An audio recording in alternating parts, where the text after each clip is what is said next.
প্রেগনেন্সির লাস্টের দিকটাতে এসে এখন কোনো দিনই রাত্রিবেলা আমার ঠিকঠাক ঘুম হয় না। প্রতিদিনই ঘুমাতে ঘুমাতে 2টো কি 3টে বেজে যায়।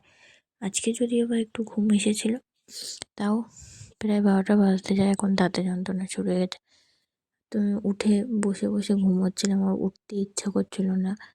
তাও কী করবো, দাঁতে যন্ত্রণা করছে, উঠতে তো হবেই। ঘুম হবেও না ঠিকঠাক, দাঁতেও যন্ত্রণা করবে। তো উঠে নিয়ে সেন্সোডাইন কোলগেট যেটা আছে ওটা আমি দাঁতে ভালো করে যে দিকটাতে ব্যথা করছে সেদিকটাতে দিয়ে নিয়েছি। দিয়ে জলটা গরম করতে দিয়েছি। জলে একটু লবণ দেবো হালকা, দিয়ে ওটা দিয়েই কুলোকুচো করবো। তো এটা দিয়ে না সত্যি অনেকটা রিলিফ পাওয়া যায়, দাঁতে যন্ত্রণাটা অনেকটা কমে যায়। আর এখন যেহেতু প্রেগনেন্সিতে হয়তো অন্য ডাক্তার দেখাতে পারবো না, আমি জানি না ডাক্তার দেখাতে পারবো কি না।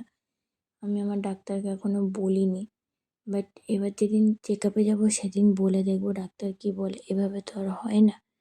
তো দেখা যাক। দাঁতে যন্ত্রণা কমে গেছে, তো এবার আমি গিয়ে শোবো। দেখা যাক কখন ঘুম আসে।